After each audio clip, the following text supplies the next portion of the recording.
Hello, જય શ્રી કૃષ્ણ. કેમ છો બધા? આશા રાખું છું કે બધા મજામાં હશો. તો આજે આપણે બનાવીશું પાલક પનીરનું શાક એકદમ રેસ્ટોરન્ટ સ્ટાઇલથી. તો સૌથી પહેલાં આપણે એક કઢાઈમાં પાણી ગરમ કરી અને તેમાં આપણે સમારેલી પાલક એડ કરી અને 2 થી 3 મિનિટ માટે એને કૂક થવા દેશું.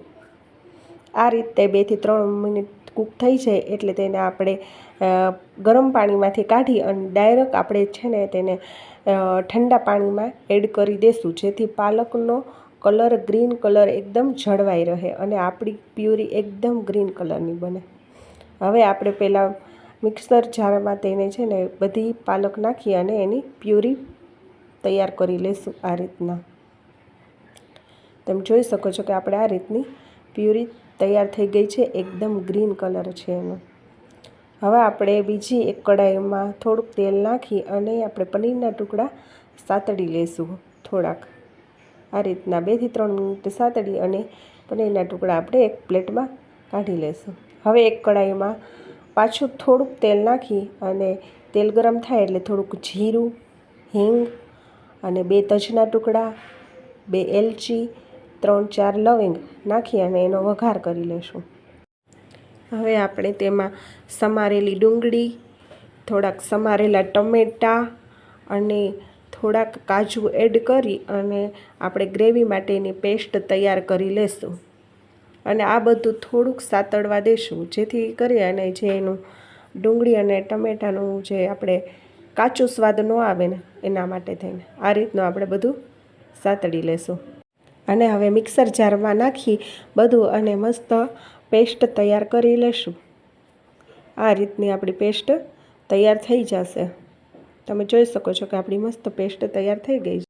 હવે આપણે એક કઢાઈમાં 2 ચમચી જેટલું તેલ નાખશું અને શાકનો હવે વઘાર કરશું. અને સાથે 1 ચમચી ઘી પણ નાખશું. તમે અહીંયા બટર પણ એડ કરી શકો. હવે બધું ગરમ થાય એટલે અડધી ચમચી જીરું, થોડીક હિંગ નાખી અને વઘાર કરી લેશું. અને સાથે થોડીક કસૂરી મેથી નાખશું. અને આનો વઘાર તેલમાં કરવાથી બહુ મસ્ત શાકનો સ્વાદ આવે છે. અને હવે આપણે એમાં આદું અને લસણની પેસ્ટ એમાં નાખી અને બધું એકદમ સાતળી લેશું. આ રીતના 2 મિનિટ આપણે એને સાતળવા દઈશું પેસ્ટને. હવે આપણી તૈયાર કરેલી જે કાજુ અને ડુંગળીની પેસ્ટ છે તે પણ આપણે એમાં એડ કરી દઈશું. આ રીતના અને થોડુંક પાણી એમાં આપણે એડ કરશું ગ્રેવીમાં. હવે આપણે તેમાં જે રૂટિન આપણા જે મસાલા છે તે તેમાં એડ કરી દઈશું. સૌથી પહેલાં સ્વાદ અનુસાર મીઠું, હળદર, ધાણા જીરું પાવડર, ગરમ મસાલો અને જરૂર મુજબ તમે જે રીતના તીખું ખાતા હોય એ પ્રમાણે લાલ મરચું પાવડર એડ કરી દેશું. અને બધું બરાબર મિક્સ કરી અને આપણી જે ગ્રેવી છે તેને આપણે ઢાંકી અને 5 થી 10 મિનિટ માટે એને આપણે કૂક કરી લેશું. આ રીતની જોઈ શકો છો કે આપણી આ રીતની ગ્રેવી એકદમ સ્ટીકી ગ્રેવી તૈયાર થઈ ગઈ છે. હવે આપણે જે પાલકની પ્યુરી બનાવી હતી તે તેમાં આપણે એને એડ કરી દઈશું. આ રીતના અને થોડુંક આપણે પાણી એમાં એડ કરશું. હવે આપણે જે ગ્રેવીમાં પાલકની પેસ્ટ એડ કરી છે એને એકદમ બરાબર મિક્સ કરી લેશું.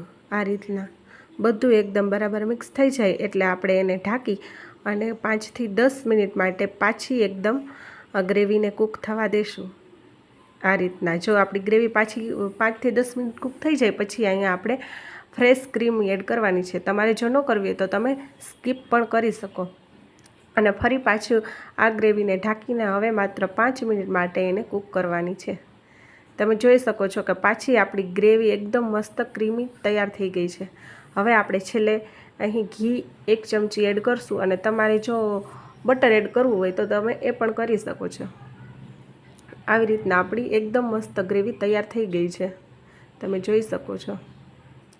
હવે આપણી ગ્રેવી તૈયાર થઈ ગઈ છે તો અહીંયા મેં થોડુંક છીણેલું પનીર એડ કર્યું છે. તમે કરવું હોય તો કરી શકો, નકર સ્કીપ પણ કરી શકો.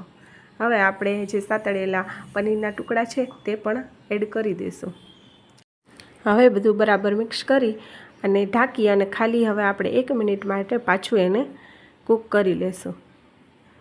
આ રીતના તમે જોઈ શકો છો કે આપણું શાક હવે એકદમ તૈયાર થઈ ગયું છે. હવે આપણે શાકને પ્લેટમાં સર્વ કરી લઈશું આ રીતના, અને ઉપરથી ફ્રેશ ક્રીમથી ગાર્નિશ કરી લઈશું. તો તૈયાર છે આપણું પાલક પનીરનું શાક એકદમ રેસ્ટોરન્ટ સ્ટાઇલથી. છે ને સાવ બનાવવું ઇઝી.